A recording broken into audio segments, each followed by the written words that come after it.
Finally India T20 world cup ஜெயிச்சிருக்காங்க. சரியான match, சரியான சம்பவம் ஃப்ரம் இந்தியா அப்படின்னு தான் வந்து சொல்லணும். லைக் இந்த மேட்ச் கிட்டத்தட்ட கையை விட்டே போயிருச்சு அப்படின்ற மாதிரி இருந்த நிலைமையில இருந்து இந்த கேம் வந்து இந்தியா ஜெயிச்சிருக்காங்க.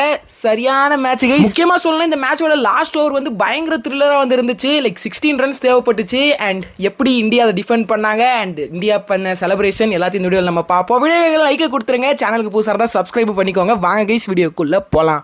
கைஸ் இந்த மேட்சோட டர்னிங் பாயிண்ட் ஹென்ரிச் கிளாஸனோட விக்கெட் தான். ஸோ அந்த விக்கெட்டை மட்டும் எடுக்காம விட்டுருந்தாங்கன்னா இந்த மேட்ச் எப்பயோ சவுத் ஆப்பிரிக்கா வந்து முடிச்சுட்டு போயிட்டே இருந்திருப்பாங்க. 30 balls 30 ரன்ஸ் அடிக்கணும் அப்படின்ற நிலைமையில இருந்து இந்தியா வேர்ல்ட் கப் ஃபைனல் வந்து ஜெயிச்சிருக்காங்க அப்படின்றது வந்து லைக் இது வந்து வேற மாதிரி அப்ரிசியேஷன் போய் சேரணும். முக்கியமா ஜஸ்பிரீத் பும்ராக்கு அப்ரிசியேஷன் போய் சேர்ந்தே ஆகணும். அவர் போட்ட அந்த ஓவர் மார்க்கோ யான்சன் எடுத்த விக்கெட் அண்ட் லாஸ்ட் ஓவர் போட்ட ஹார்திக் பாண்டியா அண்ட் அந்த கேட்சை பிடிச்ச Suryakumar Yadav. 6 balls 16 runs. Like pressure வந்து பயங்கரமா பில்ட் ஆயிருச்சு. சவுத் ஆப்பிரிக்கானால் ஒன்றும் பண்ண முடியல, ஏன்னா அவங்க கிட்ட பேட்டிங் இல்லை. ஸோ மில்லர் தான் ஸ்ட்ரைக்ல இருந்தாரு, அவர் இந்த ஓவர் அடிப்பாரு அப்படின்ற மாதிரி எல்லாம் எதிர்பார்த்தாங்க.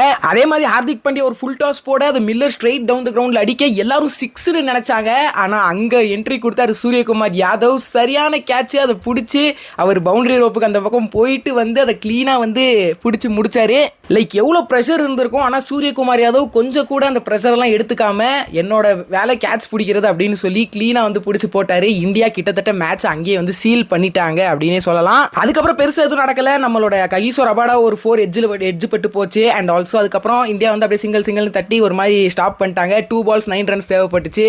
நம்ம ககிசோ ரபாடா தூக்கி அடிக்க போக நேரா வந்து ஃபீல்டர் கையில் இந்தியா அங்கேயே வேர்ல்ட் கப்பை ஜெயிச்சிட்டாங்க. அண்ட் கடைசி பால போடுறப்ப ஹார்திக் பாண்டியா அந்த ரன்னை எடுக்கிறப்பே அவர் கண்ணில் இருந்து அந்த கண்ணீர் துளிகள் வந்து தெரிஞ்சிச்சு. ரொம்ப எமோஷனல் ஆயிட்டாரு. அண்ட் அந்த பாலுமே வந்து டாட் ஆகி இந்தியா வேர்ல்ட் கப்பை ஜெயிச்சிட்டாங்க. ரோஹித் சர்மானால எமோஷன்ஸை கண்ட்ரோலே பண்ண முடியல. எஸ், ஆல்ரெடி நம்ம சொல்லியிருந்தோம் இந்த வேர்ல்ட் கப்பை ஒரு டீம் ஜெயிக்க டிசர்விங் அப்படின்னா இந்தியா தான் டாப்ல வந்து இருப்பாங்க அப்படின்னு. அதே மாதிரி இந்தியா வேர்ல்ட் கப் தூக்கிட்டாங்க. இந்தியா வேர்ல்ட் கப் ஜெயிச்சதை நீங்க எப்படி என்ஜாய் பண்ணிட்டு இருக்கீங்க, நீங்க எப்படி செலிப்ரேட் பண்ணிட்டு இருக்கீங்க அப்படின்றத மறக்காம கமெண்ட்ஸ்ல சொல்லுங்க. லைக் கொடுத்துருங்க, சேனலுக்கு புதுசாக இருந்தால் சப்ஸ்கிரைப் பண்ணிக்கோங்க. இன்னும் உங்க எல்லாரையும் பார்க்குறேன். Bye guys.